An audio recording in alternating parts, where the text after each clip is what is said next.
Dans les commentaires sur mes vidéos YouTube, j'ai toujours beaucoup de questions de la part des pêcheurs qui veulent progresser au feeder ou même qui débutent. Dans cette vidéo, je vous propose de vous donner plein de conseils pour atteindre le niveau supérieur et devenir un meilleur pêcheur au feeder.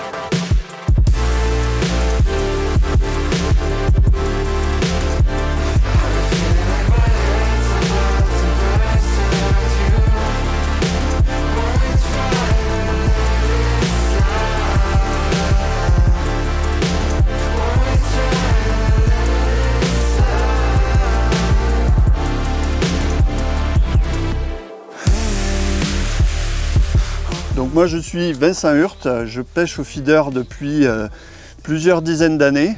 En 2010 j'ai créé un site qui s'appelle pêchefeeder.com, c'est le seul site magazine qui est entièrement dédié à la pêche au feeder.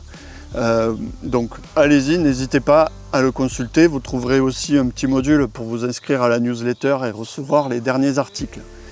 J'ai été aussi journaliste pendant pratiquement 10 ans. Dans le domaine halieutique et notamment sur la pêche au feeder, et j'ai créé un club aussi de compétition qui s'appelle le PFC Rhodes, et on a fait participer à plusieurs championnats du monde et aussi été 2 fois champion de France.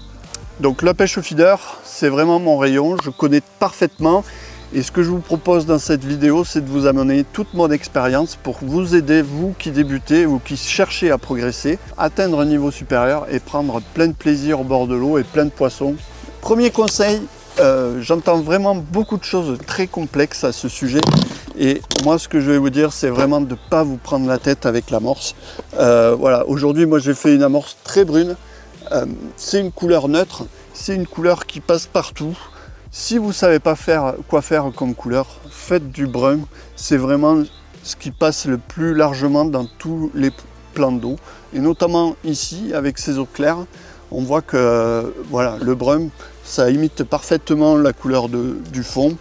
C'est parfait. Et en même temps, ça permet d'attirer les poissons. Deuxième conseil sur l'amorce, vraiment, toujours pareil, on recherche la simplicité. On mouille 2 kg sec d'amorce pour une journée de pêche au feeder, ça suffit en général, ça suffit largement. Donc, ce que je vous recommande vraiment, c'est de rester simple. On utilise 2 kg d'amorce sec au feeder, c'est très peu, c'est pas vraiment là-dessus qu'on va faire la différence, surtout quand on pêche seul comme moi aujourd'hui, ou si vous êtes à 2 ou 3 avec des copains, c'est pas vraiment ce qui va vous aider à prendre plus de poissons. C'est pas la recette d'amorce. Ne cherchez pas à faire vos propres recettes. Prenez des paquets du commerce. Voilà, aujourd'hui, moi j'ai pris une amorce feeder, 1 kg et 1 kg d'une amorce à brème qui est brune. C'est tout simple et ça fonctionne parfaitement. On va voir tout à l'heure qu'il y a des choses beaucoup plus importantes pour attirer et prendre les poissons. Donc vous voyez qu'avec 2 kg d'amorce, on ne va pas quand même faire la différence sur des grandes étendues d'eau comme celle-ci. Mais par contre, d'avoir des éches variées et en assez grande quantité, ça c'est vraiment important pour bien attirer les poissons et les fixer sur le coup. C'est l'élément le plus important dans tout ce qui est stratégie amorce et appât, ce sont les éches, et notamment les éches vivantes et les éches mortes qu'on va pouvoir mettre dans les cages.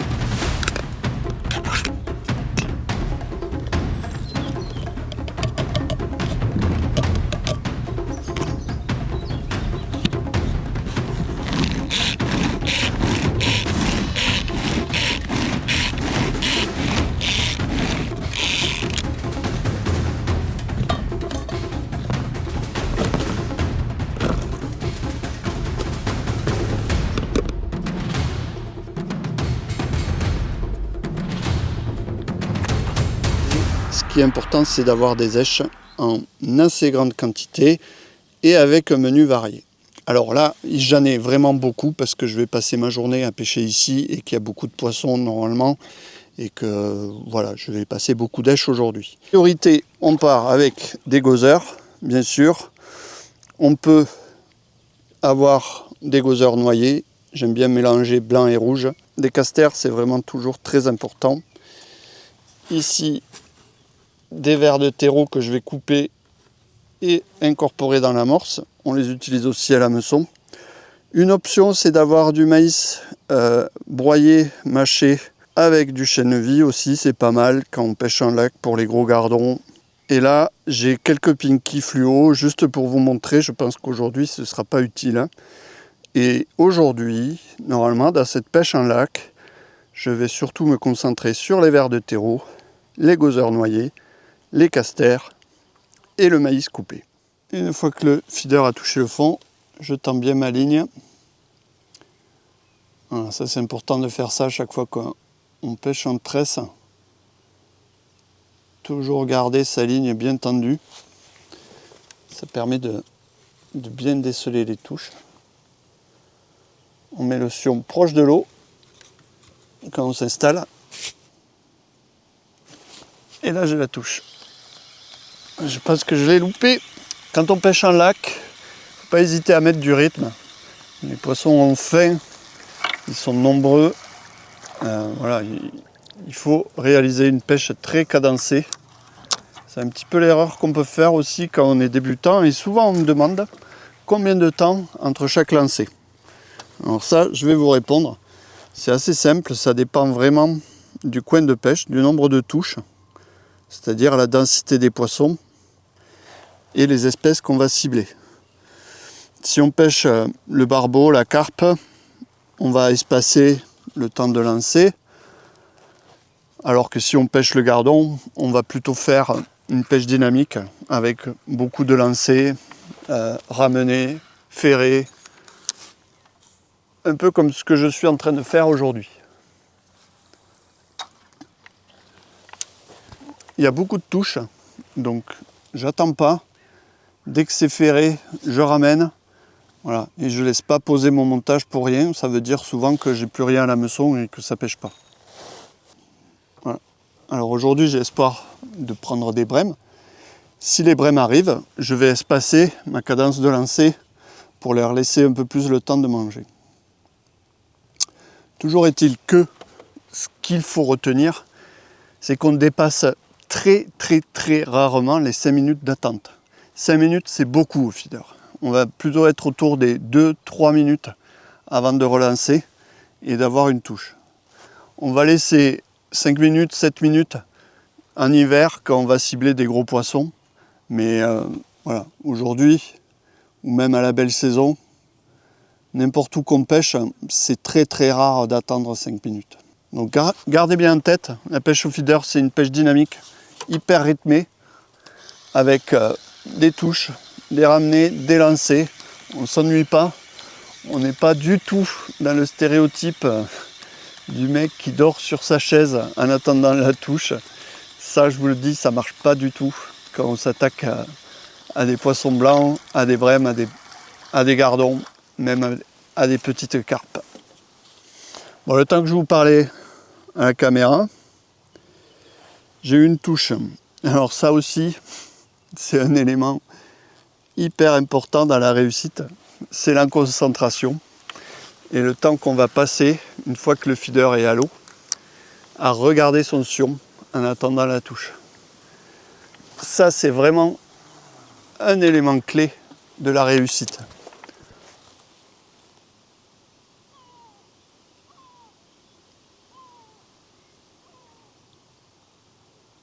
On reste là, on fixe bien le sion,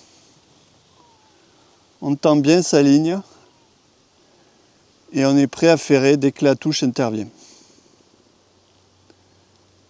Alors là, j'ai pas mal de gardons sur le coup, ce sont des poissons que l'on ferre. Si les brèmes arrivent, la pêche, la gestuelle, le timing, tout ça, ce sera différent.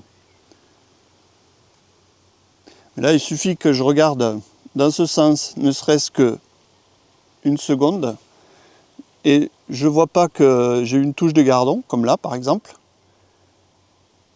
Et ça se trouve, j'ai mes asticots qui sont abîmés, qui pêchent plus très bien à l'hameçon. Donc j'ai loupé cette info, et j'attends une touche qui ne viendra pas. Ouais. Donc là, j'ai bien eu la touche, hein, j'ai bien regardé mon sion. Et j'ai le gardon. Il est là, il arrive. C'est pas un gros. Il y en a des plus gros aujourd'hui, mais c'est un gardon, celui-là, je l'ai eu, j'ai bien vu la touche et j'ai ferré. Allez, c'est reparti. On ne perd pas de temps.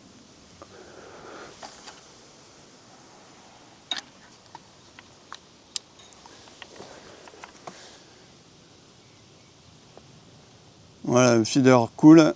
Donc là, on est vraiment dans une configuration où le poste est profond. Si on est en étang, le feeder se met en place beaucoup plus rapidement. Mais les étapes sont les mêmes. Oh, j'ai eu une belle touche. Ah, j'ai manqué. Juste quand je mettais en place ma canne. Aïe, il est. Donc vous voyez, c'est vraiment pêche très dynamique. On n'attend pas les touches. Alors parfois, il faut savoir attendre. Mais je vous dis, gardez bien en tête que entre 3 et 5 minutes, c'est déjà beaucoup. À part en hiver, ou en hiver, bon, les poissons sont beaucoup plus lents à réagir. Et la pêche est quand même plus difficile. Voilà, 3 gozer rouges. Ils adorent ça. Il ne faut pas louper la touche.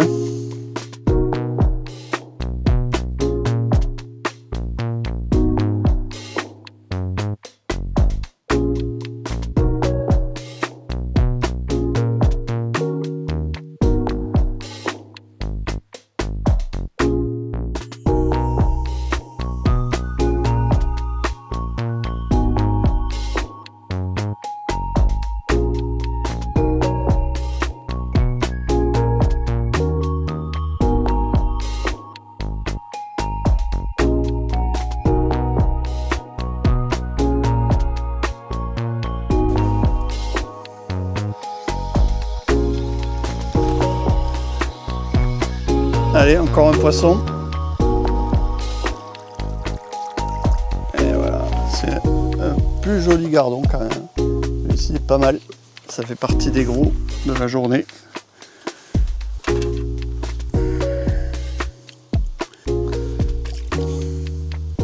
Allez, je vais essayer de vous montrer une touche en direct.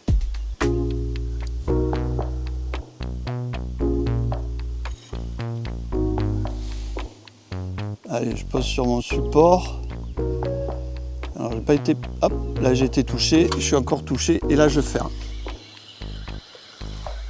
Voilà. Il faut être assez réactif.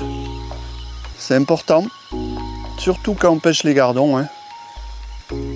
C'est une pêche vraiment très différente des pêches de brème ou de carpe ou de barbeau. C'est ultra dynamique, surtout en lac quand il y a beaucoup de poissons comme ça. Alors il y a beaucoup d'étangs aussi où il y a des petits poissons, ça peut être sympa à pêcher au feeder, avec des feeders plus légers et des cannes aussi plus légères. Et là, on aura sensiblement le même type de pêche, hein, très dynamique, avec des touches qu'il faut ferrer. Allez, un nouveau feeder prêt à partir.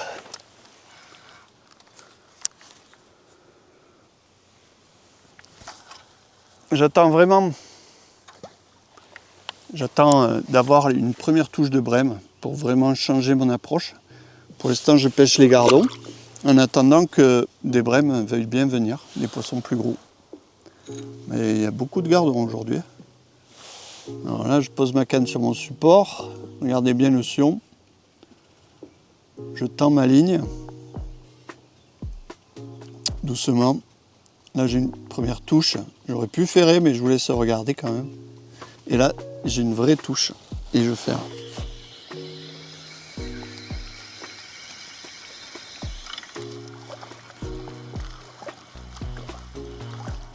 Oh, décroché.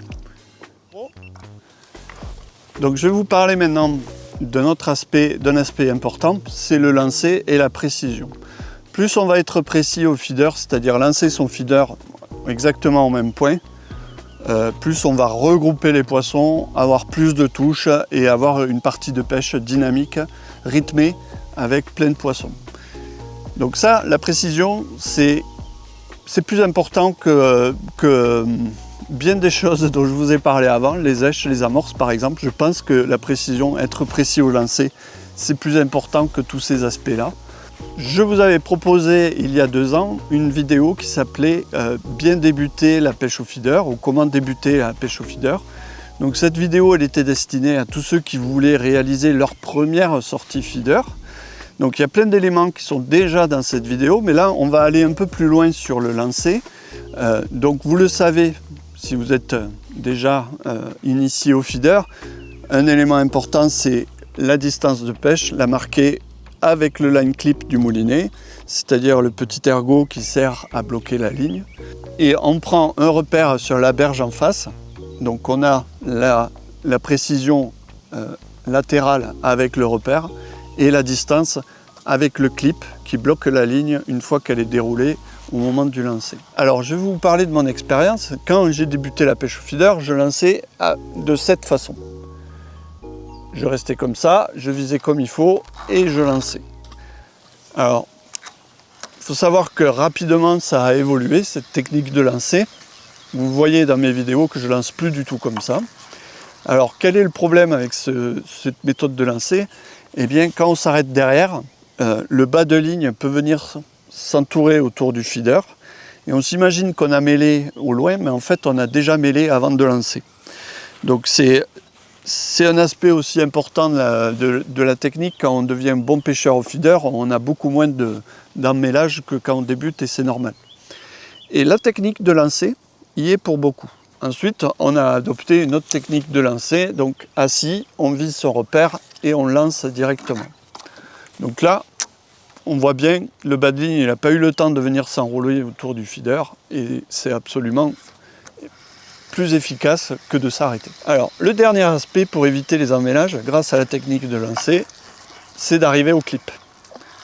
Alors, tout simplement, quand vous allez arriver, la ligne va arriver au clip, elle va se bloquer. Le bas de ligne va passer devant le feeder et va s'étaler au moment où le feeder tombe à l'eau. On va avoir son montage qui est déjà déployé à plat et qui ne sera pas mêlé. Là, je vous montre juste comme exemple, admettons que là c'est ma distance de pêche, paf, je suis bloqué, le feeder tombe, le bas de ligne le suit et mon montage arrive sur le fond sans être mêlé. Alors pour bien arriver à cette méthode de lancer, moi ce que je vous recommande c'est de faire des sorties spécifiques, hein, d'aller vous entraîner.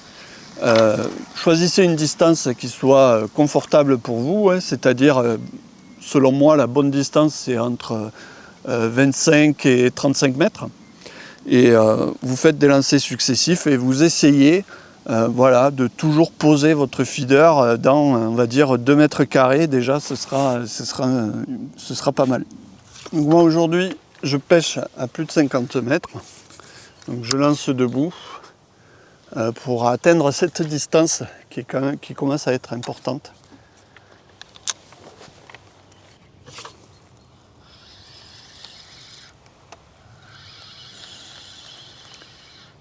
Et voilà, c'est parti à nouveau.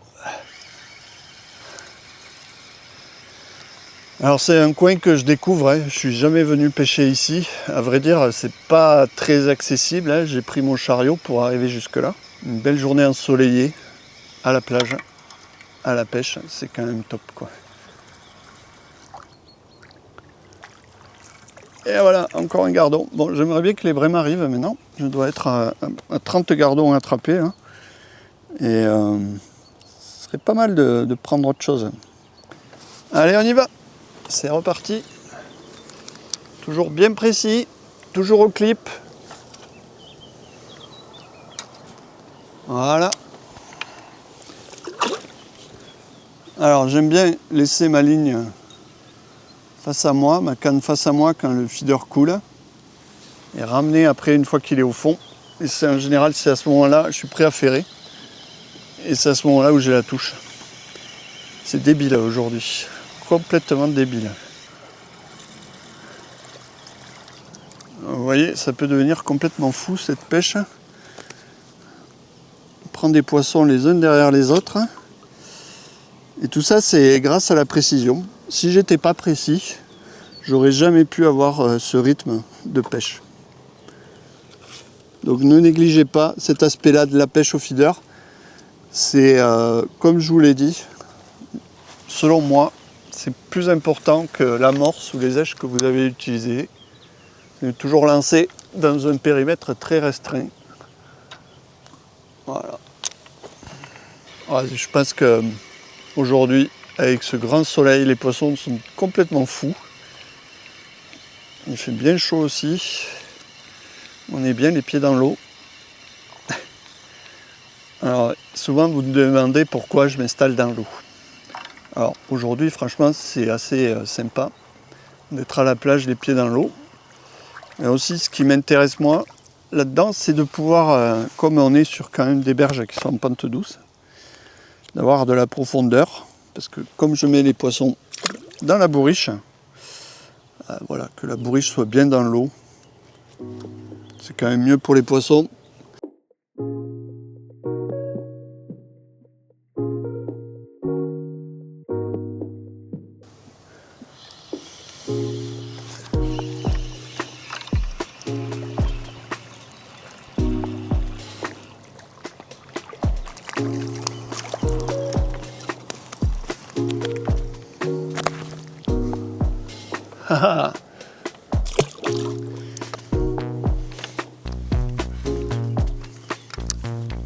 Allez, je prends bien mon repère.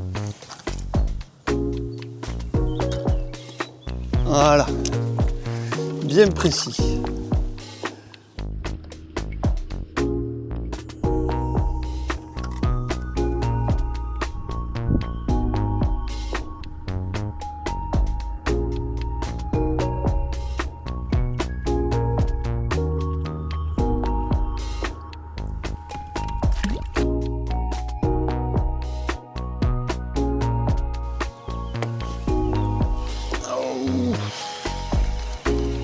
C'est dingue. Poser, lever. Poser, lever. Ces gardons sont fous.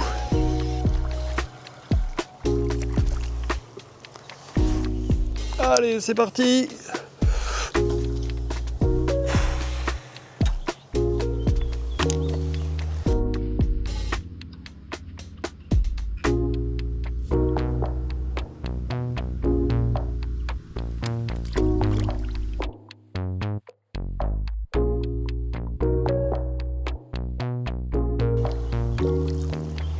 Et encore un. Oh.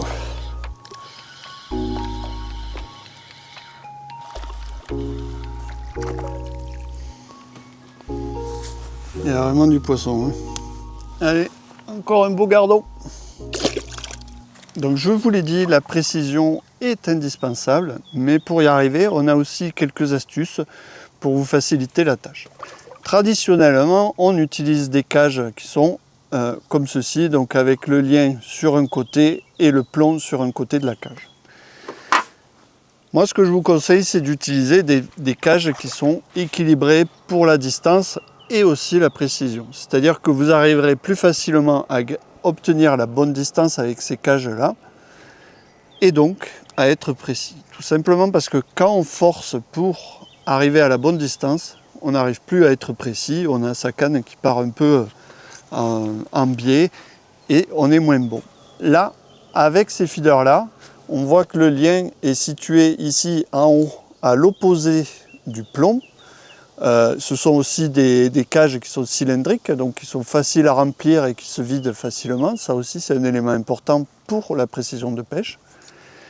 Avec ces cages-là, on va voir que le plomb va partir en premier et va tracter de façon plus aérodynamique le montage pour arriver à une distance souhaitée. Donc moi, je vous recommande vraiment d'utiliser ces feeders-là. Alors vous avez une version pleine aussi de ces feeders, hein, de ce modèle. Donc c'est le modèle Exchange Guru. Donc par contre, ce modèle-là, il demande quand même de bien maîtriser la consistance de son amorce, son pouvoir collant, parce qu'il se vide difficilement et c'est pas toujours évident de pêcher avec ces types de feeders.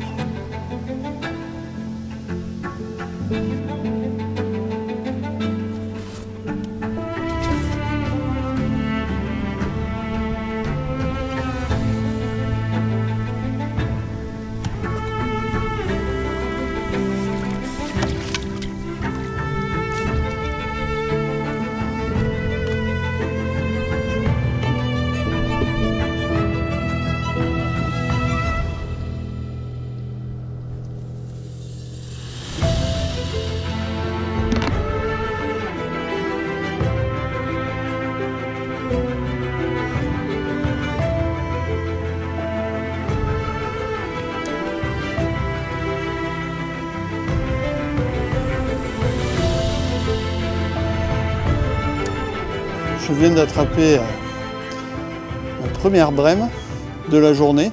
Elle a mis du temps à arriver, franchement.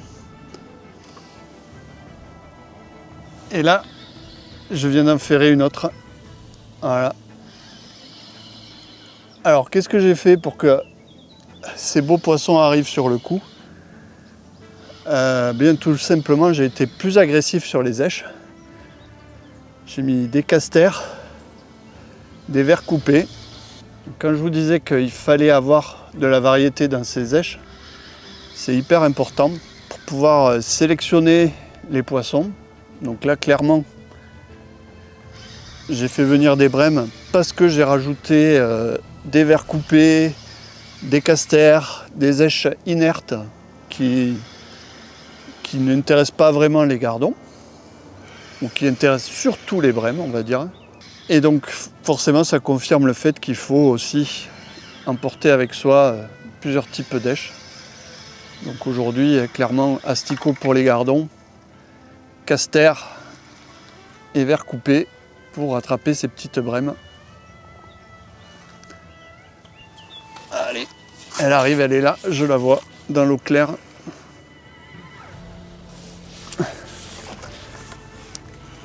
Elles auront mis du temps à arriver. Hop là! Là voilà!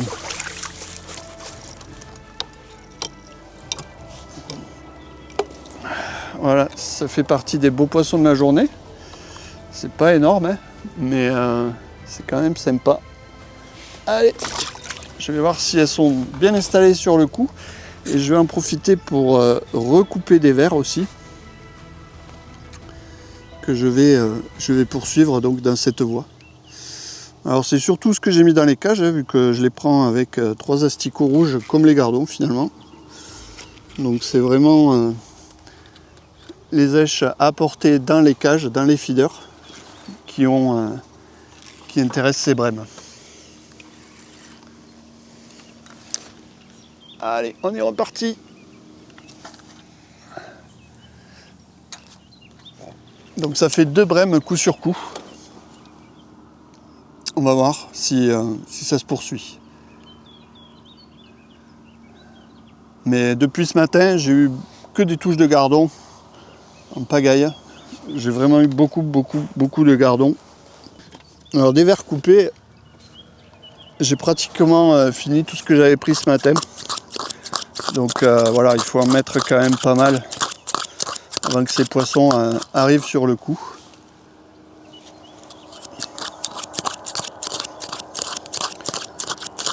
Et puis il y a des zones à brèmes. Il y a d'autres postes sur ce lac où je prends des brèmes plus facilement. Et là, elles ont vraiment mis du temps à arriver. Alors j'avais pris que 2, mais on va voir. Là, a priori, c'est plutôt un gardon. Comme quoi, les touches se suivent mais ne se ressemblent pas. Et hop! Ouais, encore des beaux gardons. Ça fait plaisir. Alors ce que j'ai fait aussi, je me suis adapté. Ça aussi, c'est vraiment quelque chose d'important au feeder. C'est votre capacité à s'adapter, à changer en cours de pêche. J'ai grossi la taille de mon hameçon. C'est-à-dire que je pêchais les gardons avec un numéro 14. Et là, j'ai mis un numéro 12. Et déjà, j'ai beaucoup moins de loupés au ferrage. Et voilà. Et en plus, les brèmes sont là. Et elles ont été piquées avec cet hameçon qui est assez grand. Donc ça veut bien dire que ça leur fait pas peur non plus. Ah, je suis pris de suite. Je suis touché par un gardon d'entrée, quoi. À peine arrivé sur le fond. Je vais essayer avec un terreau la prochaine fois. Donc voilà, ça fait partie des choses aussi que je voulais vous dire. Avoir de la variété d'èches, ça permet d'essayer des choses, de changer à l'hameçon, dans les cages, et de s'adapter aux poissons. Tout ce que je fais là, je le fais avec la même amorce, mais c'est juste en orientant mes choix d'èches, ce que je mets dans mes cages ou ce que je mets à l'hameçon, que je vais pouvoir sélectionner des poissons différents ou faire venir des poissons différents. Ces poissons à 50 mètres, à 55 mètres exactement, j'ai utilisé plusieurs types d'hameçons. Alors au début j'ai commencé avec du 14 sur 14 et après je suis passé à 14 sur un bas de ligne 16 centièmes. Ensuite j'ai fait 12 sur 14 et 12 sur 16. Alors je vous dis ça parce que c'est quand même important. Moi je suis compétiteur donc j'ai tous mes bas de ligne dans une boîte en bois comme ça de 50 cm de long. Mais vous pouvez aussi trouver des boîtes à bas de ligne qui sont plus courtes ou voir des petits rouleaux sur lesquels enrouler vos bas de ligne. Ça c'est important de monter ces bas de ligne, bien connaître ces hameçons. À ce propos, en début d'année, j'ai réalisé une vidéo complète sur le choix des hameçons à palette pour pêcher au feeder. Donc vous verrez, c'est une vidéo qui est très détaillée dans laquelle vous allez retrouver toutes les infos pour bien choisir vos modèles d'hameçons en fonction de si vous pêchez un lac comme ici ou si vous pêchez en étang des petits poissons par exemple ou un canal. Alors ce que je veux vous dire c'est qu'il faut monter ces hameçons, avoir un bon choix d'hameçons, pas forcément beaucoup de modèles, hein, c'est pas la peine de s'éparpiller. Donc moi j'ai 4 références, vous verrez dans la vidéo, il y a principalement 4 références que j'utilise. Moi je vous recommande vraiment de monter vos bas de ligne, d'avoir le choix, de pouvoir utiliser du 12 sur 14, sur du 16, bref, de vraiment avoir un grand choix de bas de ligne. Alors aujourd'hui ce que j'ai fait avec ces bas de ligne, je suis monté en taille d'hameçon, je suis passé en numéro 12 pour mieux ferrer les gardons. Ça ne m'a pas empêché de prendre les quelques plaquettes qui traînaient. Ça m'a permis d'évoluer, de changer. Alors qu'est-ce que ça veut dire aussi? Ça veut dire que quand on pêche au feeder, il faut toujours changer, modifier, s'adapter en permanence. L'hameçon que vous allez mettre au début de la partie de pêche, ce n'est pas forcément celui qui fera l'affaire à la fin de la partie de pêche. Donc là j'ai mon hameçon numéro 12 du 14 centième, c'est essentiellement ce que j'ai utilisé au large, 12, 14 et 16. Donc pour pêcher les gardons, ce que je veux vous montrer, c'est qu'avoir le choix des éches, c'est aussi choisir ses espèces. Pour pêcher les gardons, j'ai éché jusqu'à 4 gozer rouges, donc je vous montre. Donc là j'en mets 3, voilà. Donc j'ai fait ce type d'échage pour pêcher les gardons. Donc, pour pêcher les brèmes, j'ai pas été tendre. J'ai mis un verre de terreau avec un gozer mort blanc. Alors pourquoi ça?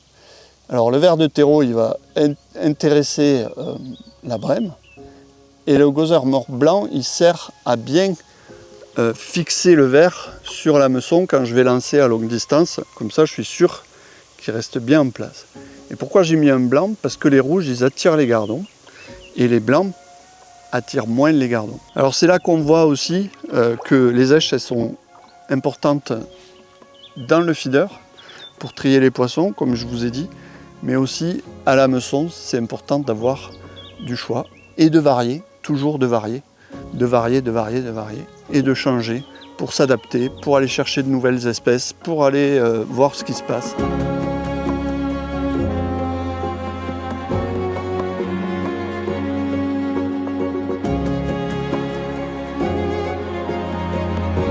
Alors il y a un élément dont on n'a pas parlé, c'est le montage. Aujourd'hui j'ai pêché avec montage hélicoptère.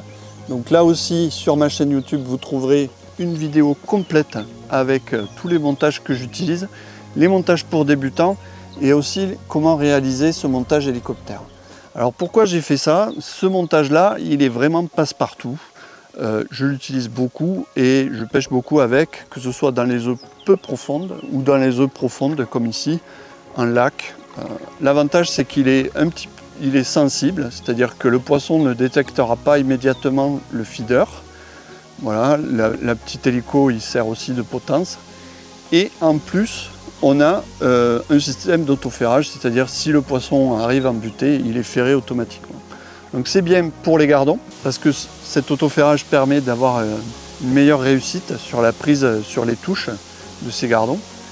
Et c'est bien aussi pour les brèmes parce qu'on a cette sensibilité, la mobilité autour du feeder qui permet de déjouer un peu leur méfiance, qui sont des poissons qui mangent lentement.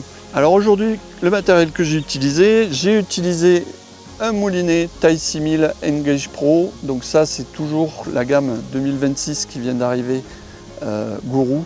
Un excellent moulinet, vraiment très bon. Moi je prends du plaisir à l'utiliser parce qu'en plus il est puissant. On ne sent pas quand on ramène le feeder à vide, vraiment c'est fluide, c'est puissant. La canne, donc la canne c'est la nouvelle gamme Aventus. Aventus R comme Renaissance, c'est la nouvelle gamme Aventus qui a été complètement renouvelée là, en ce début d'année 2026. J'ai utilisé la 3,60 m 3 brins. Toute la gamme Aventus, elle est plutôt destinée, on va dire, aux pêches fortes, aux pêches de carpe, aux méthodes feeder, des choses comme ça. Celle-ci, vraiment, c'est une très bonne canne pour les rivières lentes et les lacs parce qu'elle est souple. C'est une canne souple et à la fois puissante. Et j'avoue que j'apprécie beaucoup cette canne-là. Elle est en 3 brins, donc plus de souplesse. Ça veut dire que le blanc est coupé en 3 parties et on obtient plus de souplesse, plus de souplesse dans l'action de la canne, ce qui est vraiment appréciable quand on travaille des poissons. Et voilà, bon, vraiment super canne pour pêcher en lac. Voilà, encore une brème, un joli poisson. C'est la petite taille du lac quand même. Voilà. Bon, je vais vous expliquer ce qui s'est passé parce que ça n'est passé des choses là. Et je vais vous raconter tout ça. Bon alors quand même, je vais vous raconter ce que j'ai fait cet après-midi parce que c'est pas anodin. Donc ce matin, quand je suis arrivé, j'ai fait voler le drone et je me suis rendu compte qu'il y avait des poissons qui étaient vraiment dans la bordure, très très proche du bord, dans l'eau claire. C'était assez surprenant. Et donc ce que j'ai fait, c'est qu'en m'installant, j'ai déposé quelques boules d'amorce là, à 15 mètres même pas du bord, juste pour voir si ces poissons-là pouvaient venir. En cours de pêche, je me suis rendu compte qu'il y avait, j'ai vu 2 brèmes passer autour. Donc j'ai attrapé cette canne de 3,30 m, je l'ai montée avec un hameçon numéro 12 et j'ai mis un gros verre là-dessus et un petit feeder léger pour pas faire de bruit. Et j'ai lancé là où j'avais vu les poissons avec un petit peu d'amorce. J'étais pas franchement optimiste, mais j'ai eu une première touche. J'ai pris une brème et ensuite j'ai pris une deuxième brème et ça s'est arrêté là. En gros, les 2 brèmes que j'ai vues juste devant moi, je les ai attrapées. Donc ça veut dire aussi que la pêche au feeder, quand même, elle est redoutable, elle est redoutablement efficace.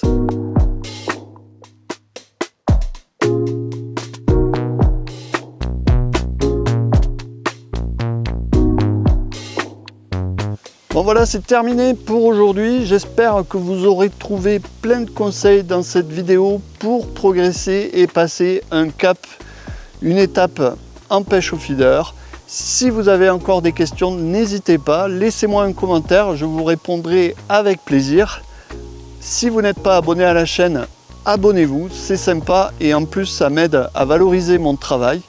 Et moi je vous donne rendez-vous dans une prochaine aventure. Allez, salut!